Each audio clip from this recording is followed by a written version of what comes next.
So, UFC 267 has just wrapped up 6 hours ago. I know I said 9 hours ago. And the reason why I'm doing this now is because I've got a minute to think, because the card started at 4 a.m. And I woke up at 4 a.m. and was very tired and not in a great mood. So, yeah, we're back. Somewhat full of it. I'm not full of energy, but somewhat more of myself, let's say that. So I've got minutes to think and just review and go back over the card. In general, the card, I must say, it's probably because of my tiredness. It wasn't the greatest. It wasn't the greatest card. I think. The main problem for me was that every single fight on the main card had a clear favorite, and there was one underdog that won. Every single fight it happened, and you're just like, yep, oh yeah, expected that one to happen. Boom, happened. I guess that would happen. Like, if more underdogs have won, this could have been an amazing card. But the fact of that it was just favorite one, favorite one, favorite one, favorite one, it set it up so it wasn't super exciting. And also, the commentary team wasn't the greatest jobs. Wasn't the greatest jobs. I wasn't a fan of stuff too much. But yeah, enough general jibber jabber. Into the first fight, we had Magomed Ankalaev beating Volkan Oezdemir by unanimous decision. This one, first of all, the judge, 29-28. It's 30-27. This one I didn't like. It was outclassed. Outclassed. I thought he would get a stoppage, but he got the domination, got the unanimous decision. Like, impressive, super impressive, however you want to put it, he won. My main comment on this fight was the commentary team. Why are you shitting on both fighters? You have, I think, more understandable, but you're saying for Oezdemir, like he's not fighting, he's not trying, he's not coming forward, he's just standing there and waiting for it to happen. I understand that. I can get that. I'm not gonna chime in with that. But what I don't understand is why then you're going, oh yeah, Ankalaev, he's doing a bad job, he should be finishing it, I wish he'd be more aggressive, or yada yada yada. If you're fighting someone that does not want to fight and is there to survive, it is very hard. And why, honestly, why take the risk of you're up easily in the fight and risk getting knocked out when you could just keep on dominating and hurting him as you've been doing? It doesn't really make sense to me. But hey, that was that. Next fight.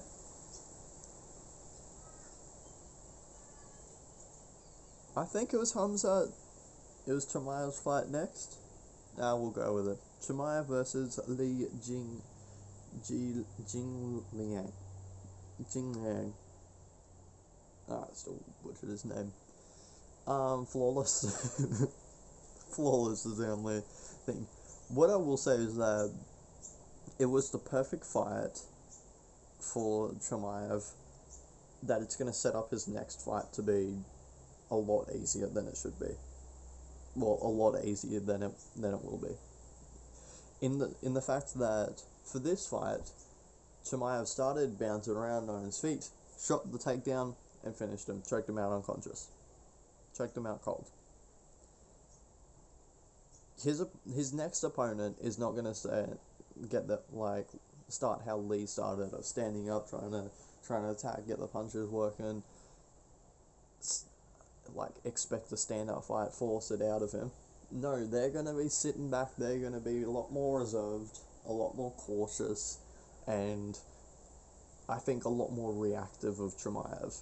And I mean, that should held Chimaev because he knows that whatever I'm gonna do, even if I fake a takedown, then my hands are open. And if I start for, I can use my hands straight away because he's expecting a takedown. Like, it's just flawless, and it sets up that amazingly.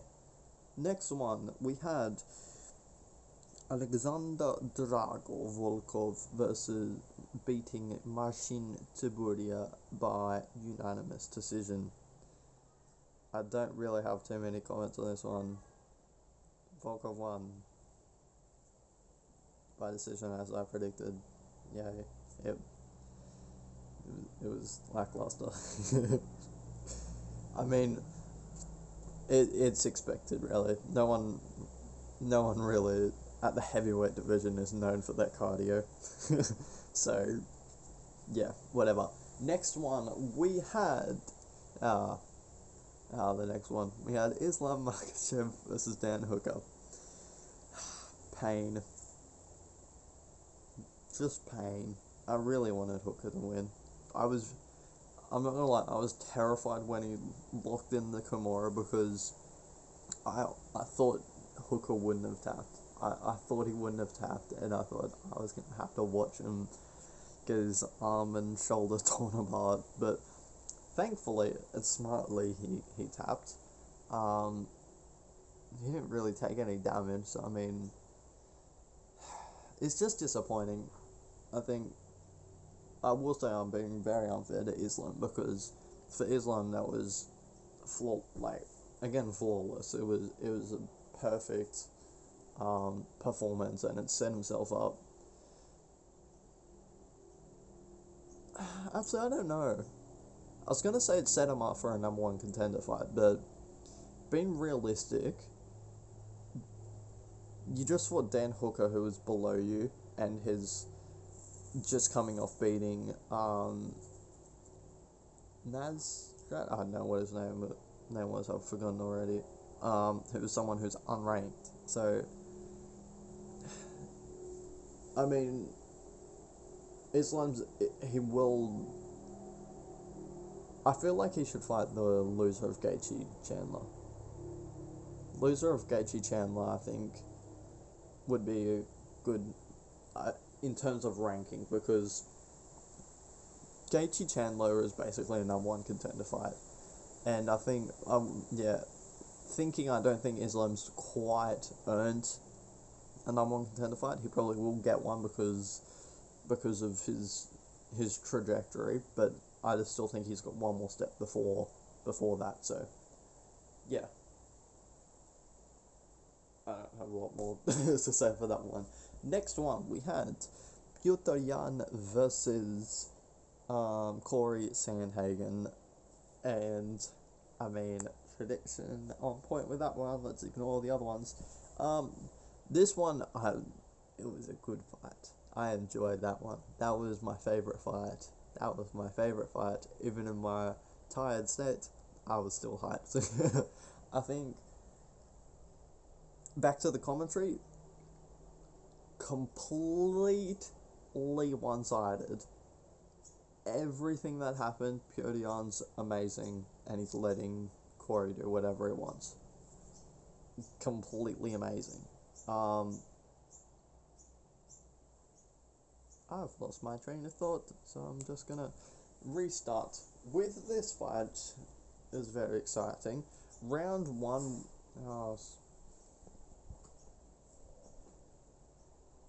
sure, so you can sit there. Round one, Sandhagen looked incredible, sharp, fast, getting those combinations off. It was amazing, and I thought it could have been kind of like Gaethje versus Khabib, where could he keep up that pace to fight that way?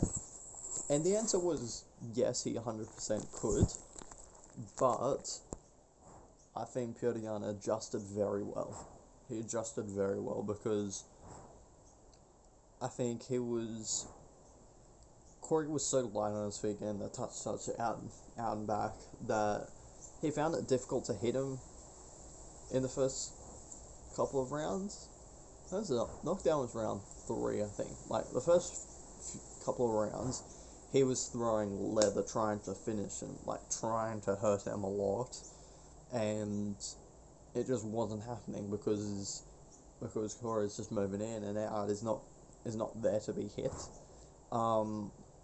But he adjusted himself very well, and I think the biggest problem that Corey had was that although yes, he's got the speed and the ability to touch him and hit him all day long, it wasn't hurting him.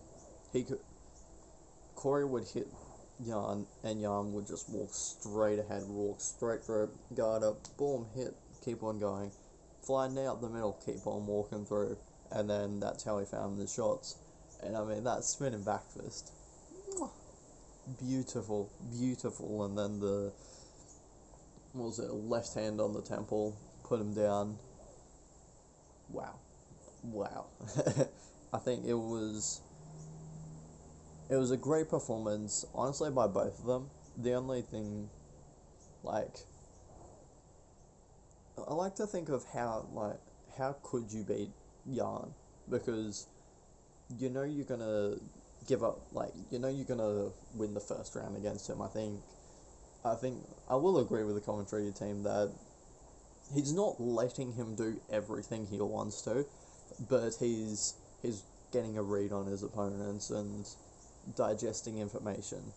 So I think, honestly, you almost have to take a round off against Jan and slow the fight down enough to the fact that he's still gathering data when you're already rounds and significant strikes way ahead. I think that's how you'd have to fight him to actually beat Jan. Yeah. That was a really weird tangent. I don't know how I got to that. Interesting. Last fight. Now, here's what I will say. In the coming days, maybe another couple of weeks, I will be ecstatic. I will be very happy that we have a new light heavyweight champion of the world. But when you have a bet that for Ankalaev to win, for Chimaev to win, for Volkov to win, for Islam to win, and Jan to win, it's disappointing. It's more pain, if I'm being honest.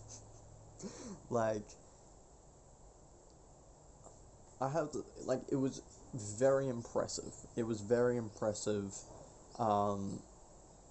Oh my god, my mind, from Glover's side. From Jan's side, interesting. I would it's weird.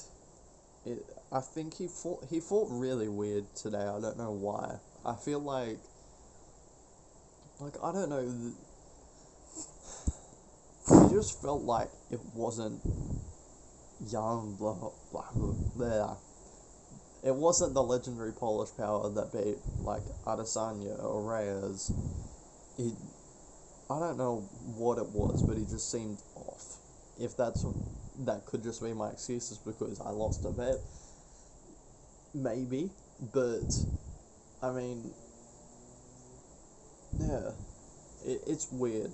And by the sounds of his post-fight interview, it looks like Glover will be defending his title, probably against Yuri Prochazka. And I don't know how you can every single fight that he goes into, everything in your head makes sense that he's going to lose, and every single time he wins. So he might just be an unbeatable fighter now. He's just switched and gotten a magic spell that he can't lose anymore, because